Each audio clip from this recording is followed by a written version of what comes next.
Yes, my mother had a restaurant, and I was everywhere underfoot, and I wanted to learn everything because I wanted to open up my own place. And then as I got older, and my boys got older, we found this opportunity here, and we just stayed.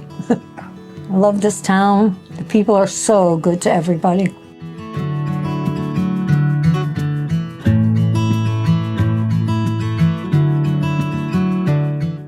Physically, probably not much at all, but the business and the customers, yeah. It's like a meeting place.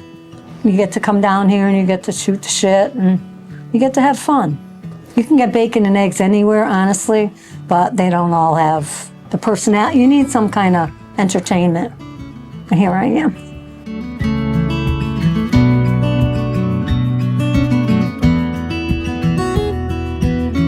COVID was one of them. A young girl in business, not married, was another one. My husband's been with me since the very beginning. We used to get snowstorms. Had to get rides down here sometimes. But we've done well, and we like it. We still like it.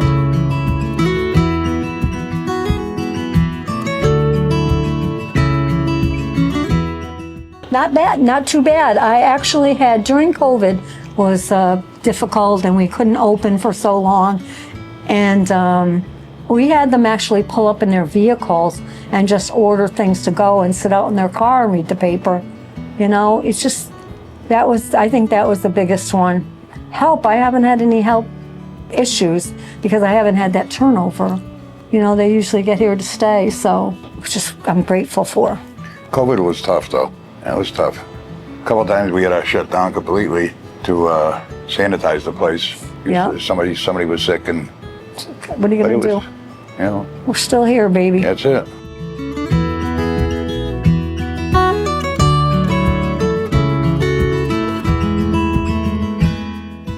So much. A lot. I can't even imagine. I'm so humbled by this whole thing, this whole town. This community here in this town, it's awesome. Can't put any words to it. It's just a great place to be, you know? That's all. I mean, we're happy being here. Been here quite a while and don't plan on going anywhere.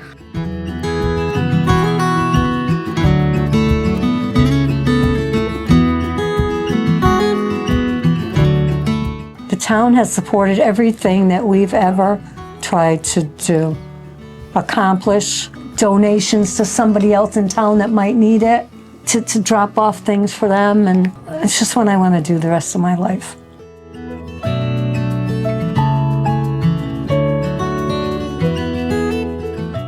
Just the food entry end of it, like the high school, we do their welcome back breakfast and for the teachers and the kids and just different things like that. But we did a lot of service down to American Legion. American Legion, we did a Thursday night dinner. Every Thursday night for the seniors. For years. But they've always supported us, no matter what you need.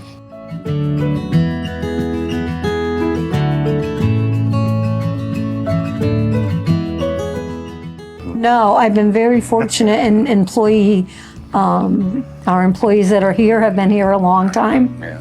I got a girl that's been here 34 years, one's been here 20. We have I was trying to think in my head how many we had hired over the years, and I'm at about 20 or 22, and that's not a lot of employees. So my fortunate part is they stay here until they finish school, or they find their nick in what they were planning to do, you know? We've served, at least three generations of people here. Yeah.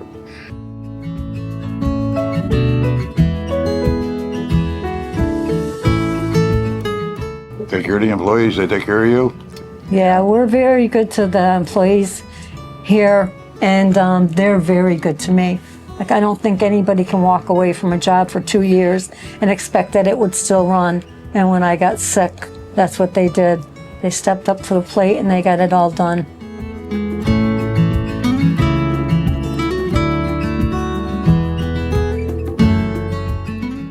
Getting nominated Citizen of the Year. Yeah. Because I wasn't on a whole lot of committees back then, but we did a lot of serving the seniors and the fire department.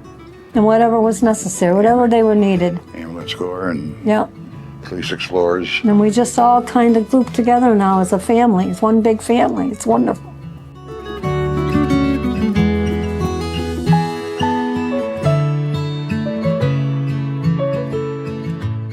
No idea that we'd be here this long. I knew I'd be here a while because I needed to be here 10 years to pay the loan.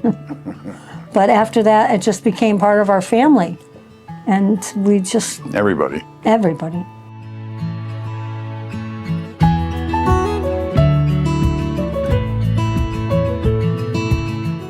Well, Don't have me around. I do stuff that I want them to do things my way, and I kind of make that out in the beginning, and then they get the fact that I'm a little on the cranky side sometimes, with food, and I think that they all melted into it. And because of the volume that we do here, the girls make very good money, so they're very happy to stay, and we're happy to have them. Yeah. They've been all. I haven't had Yeah. bad help. I think that's what I was thinking. Though I've only, I think, let go 3 people in 35 years. The rest have gone off to school or off to their jobs or whatever.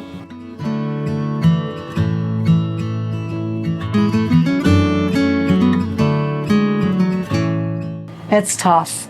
As long as you know that you're going to work hard and that you know it, self-employment is tough. But I would do it again in a heartbeat. I've had wonderful help and a lot of outside help. But as long as you're good to them, they'll be good to you, I promise. Can't be afraid to work. You got to get your hands dirty, man.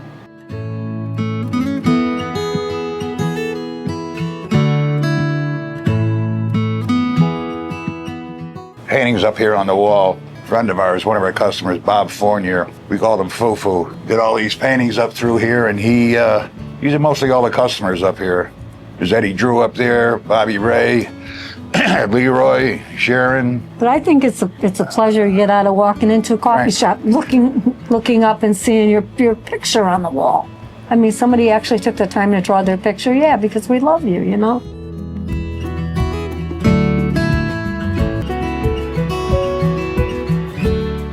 A big thank you. It's a great honor.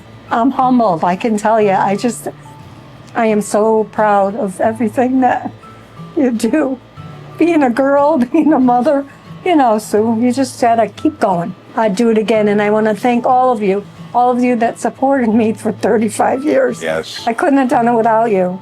I know you don't want to do it without me, but I couldn't have done it without you. Thanks, everyone.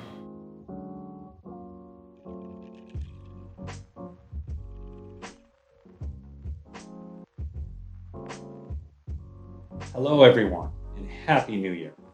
I'm Steve Lewis, President and CEO of Thomaston Savings Bank.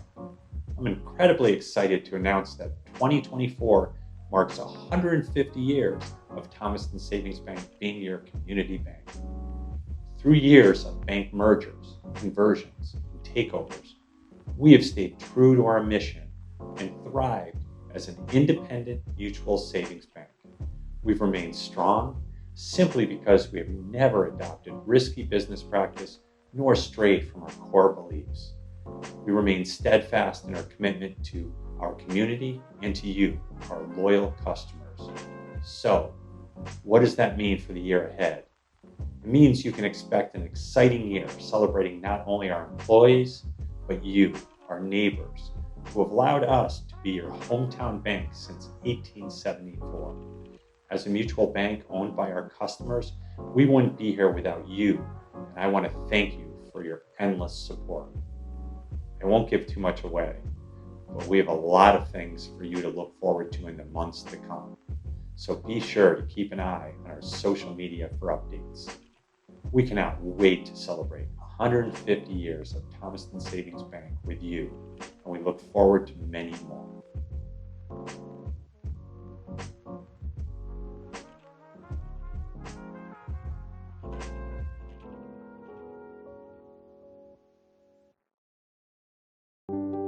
When you say you work at Thomaston Savings Bank or you're part of the foundation, people say to me, that's a good bank. It makes me feel good that I worked for an organization that has a good reputation, and it's something just to be very, very proud of.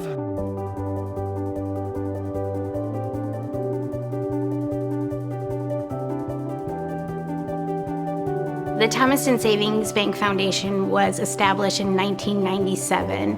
When we were reviewing a lot of our assets, we had some stocks that had been purchased a long time ago.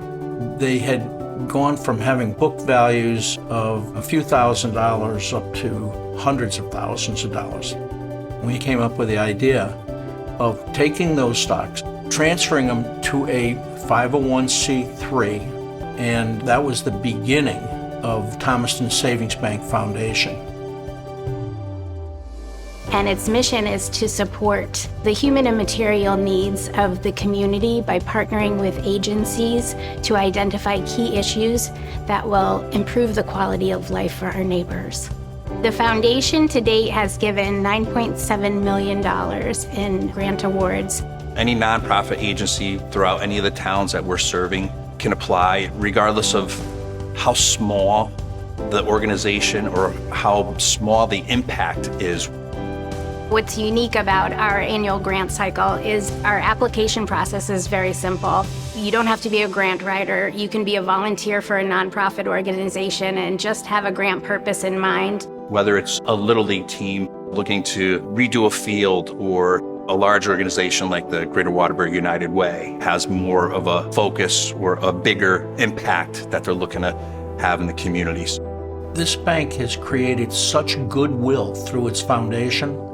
I firsthand get to see the agencies and the people that it affects and the outpouring of gratitude that people bestow on the foundation and the bank. It's really impactful. We are a mutual bank, which is different. The way we think is long-term, same as the foundation. We do think about today, but we really think about tomorrow, the next year, the years after that. I think we have a bright future. We're going to grow, we're going to continue to grow, we're going to continue to expand. It enables us to continue to give back, continue to support our communities.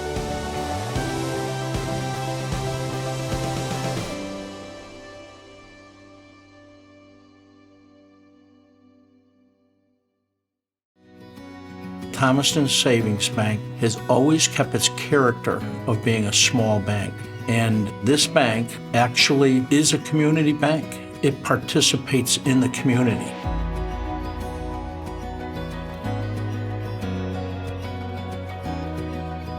My name is George Seaborn. I'm an attorney in Thomaston. And I really got involved with the bank when I was about 8 years old. But my real love for the bank was when I ended up becoming a corporator of the bank. And I've served for about 33 years on the board of directors. All of our leaders in the bank actually believe in mutuality, and they believe in staying in touch with the people. And all that means is that we don't have stock where larger banks could buy us. If you're a stock bank, your first duty is to your stockholders, and all they care about are whether or not the bank is giving them enough profit. There's a lot of temptation out there for banks to convert to stock. These mergers and acquisitions usually only help the people that are running it. We did have an opportunity that was presented to us to become a stock bank. In effect, we would have been turning over Thomaston Savings Bank to a larger bank. And so we discussed the proposal. Well, we took a vote, and it was unanimous that we did not want the shots being called by people that aren't even in our state, that are just investors. We wanted to stay a mutual bank. When I joined the board of directors in 1986, we had about $160 million in assets. When I left the bank, we had $1 billion in assets. Now, some banks can grow overnight and have that type of growth. We did it very slowly, and we did it by helping people. Mom and pop shops, helping people put their kids through college, helping people buy their first home. It's all about service to the community, and that's what Thomaston Savings Bank has been doing since 1874, serving the community. What's great about where we are now is that our community is much larger, and we're still doing the same work.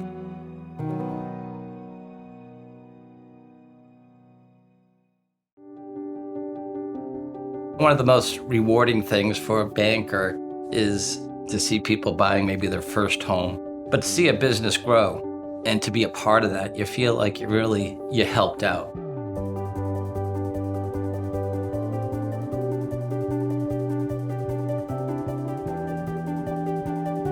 Since its beginning, the bank has been doing residential lending for the community.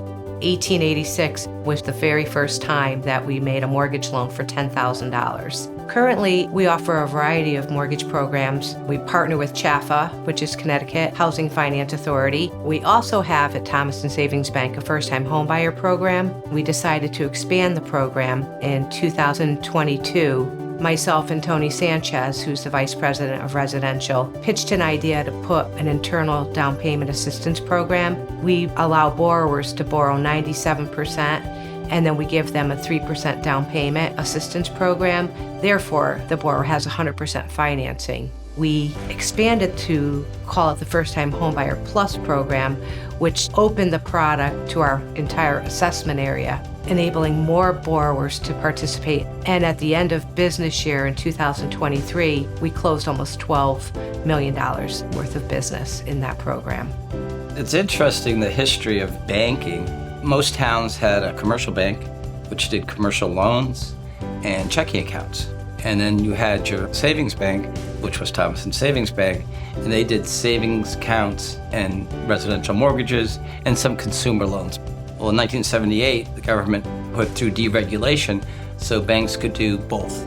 In the late 1980s, we started some commercial lending. We were mostly focused on commercial real estate. We started that very slow and conservative because there is risk to commercial lending. But with the backing of the board, we grew the portfolio, like the Spice Company here. I remember when Greg and Dave started it, they were working out of Greg's house. There was a garage and a shed that they worked out of, and they were selling spices where they both had other businesses, but this was kind of a sideline starting. And they ran out of space, of course. The company was growing, and then they started building here, where we are in Terryville. So in the case of Nutmeg Spice, the bank was supportive in their idea to expand to fulfill a need. There was certainly financial margins there, but certainly the demand and the strategic plan that he had required us to ride with him on facilities. So what does the bank do in that case? Facilities are always usually result in having a commercial real estate loan. So certainly on the real estate side, we helped him grow by putting the warehouses in and then shelving. So you have real estate and the bank helps with the equipment needs. And then usually at a growing business, one of the biggest things is working capital. So working capitals come in the form of lines of credit. And between a combination of all those, we were able to assist them in their path towards the growth that they're on now. A lot of times with commercial loans, it's about connection with the owners and the individuals. We're a people business. We do a good job assessing what that character is and whether there's a determination there, there's a fire there, there's someone that you can work with and know that they're going to deliver on their end. In their case, they were committed and they were incredibly motivated. So when you can develop that type of relationship, that's really what community banking is. You don't get that touch at a big bank.